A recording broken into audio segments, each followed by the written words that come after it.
पश्चिमी उत्तर प्रदेश के कुख्यात माफिया और मुख्तार अंसारी के करीबी संजीव जीवा माहेश्वरी की लखनऊ में दिन दहाड़े गोली मारकर हत्या कर दी गई थी। इस हत्याकांड में हैरान करने वाली बात यह है कि हमलावर ने वारदात को कोर्ट परिसर में अंजाम दिया। वारदात को अंजाम देने के लिए वह बाकायदा वकील की ड्रेस पहनकर अदालत पहुंचा था। कोर्ट में मौजूद प्रत्यक्षदर्शी वकील ने बताया कि कोर्ट में भीड़ थी। संजीव माहेश्वरी जीवा सुनवाई का इंतजार कर रहा था, तभी एक शूटर आया और संजीव पर अंधाधुंध गोलियां बरसानी शुरू कर दी। मौके पर मौजूद एक महिला की गोद में बच्ची थी। इस दौरान मासूम बच्ची के पीठ पर गोली लगी जो पेट से निकल गई। बच्ची को लखनऊ के मेडिकल कॉलेज के ट्रॉमा सेंटर में भर्ती कराया गया। आज उसी बच्ची से मिलने के लिए यूपी सीएम योगी आदित्यनाथ लखनऊ के ट्रॉमा सेंटर गए और घायलों से मुलाकात की। वहीं महिला के अंगूठे में गोली लगी है। इस दौरान एक पुलिस कांस्टेबल को भी गोली लगी। प्रत्यक्षदर्शी वकील ने बताया कि संजीव जान बचाने के लिए अंदर भागा और वह 10 से 15 मिनट तक बेसुध पड़ा रहा। शूटर ये कह रहा था कि हम जीवा को मारने आए थे और मार दिया। बताया ये जा रहा है कि शूटर विजय यादव को पुलिस ने गिरफ्तार कर लिया। वह जौनपुर का रहने वाला है। वारदात को विशेष न्यायाधीश SC/ST एक्ट की कोर्ट में अंजाम दिया गया। आपको बता दें कि संजीव जीवा पर भाजपा नेता ब्रह्मदत्त द्विवेदी की हत्या का आरोप था, जिन्होंने कभी मायावती की गेस्ट हाउस कांड में जान बचाई थी। जीवा पर जेल से गैंग चलाने और आपराधिक गतिविधियों को अंजाम देने का आरोप था। पिछले कुछ सालों से संजीव जीवा अपनी पत्नी को राजनीति में स्थापित करने की कोशिश कर रहा था। जीवा की पत्नी पायल माहेश्वरी ने भी 2017 का विधानसभा चुनाव सदर सीट से रालोद में शामिल होकर लड़ा था।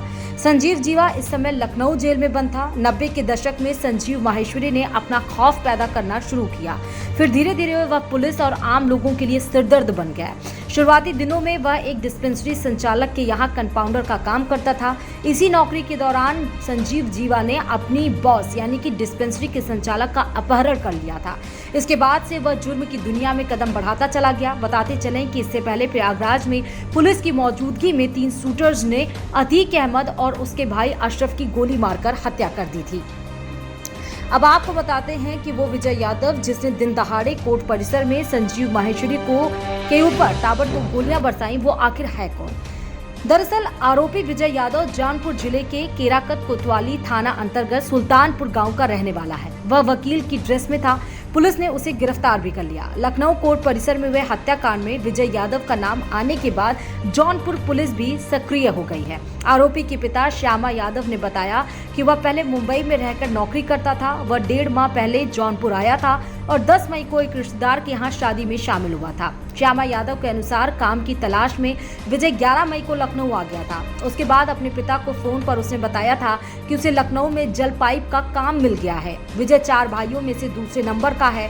उसने जौनपुर शहर के एक महाविद्यालय से BCom किया था। उसके पिता ने बताया कि उसका कोई आपराधिक इतिहास नहीं रहा है। हालांकि पुलिस द्वारा उसके बारे में जांच पड़ताल की जा रही है। अब आपको बता दें कि कल की हुई घटना के बाद से योगी आदित्यनाथ सरकार ने 3 सदस्यीय SIT गठित की है। अब 3 सदस्यीय SIT अब जांच भी उस एंगल पे कर रही है, साक्ष्य जुटाए जा रहे हैं। लेकिन संजीव माहेश्वरी उर्फ जीवा के मर्डर केस में जो सुई है एक बार फिर सुनील राठी की तरफ उठ रही है। गैंगस्टर सुनील राठी से संजीव जीवा की पुरानी अदावत रही है। संजीव जीवा मुन्ना बजरंगी का करीबी रहा है और इसलिए सुनील राठी से उसकी पुरानी अदावत रही है। मुन्ना बजरंगी की जेल में हत्या कराने का आरोप भी सुनील राठी पर है। 9 जुलाई 2018 को बागपत जेल में मुन्ना बजरंगी की गोली मारकर हत्या कर दी गई थी। पश्चिमी यूपी में सुनील राठी और संजीव जीवा गैंग में वर्चस्व की जंग शुरू हो गई थी। संजीव जीवा की हत्या का आरोपी सुनील राठी गैंग के संपर्क में आने की जानकारी मिली है। विजय यादव करीब 3 महीने पहले मुंबई में रहते हुए सुनील राठी गिरोह में संपर्क में आया था।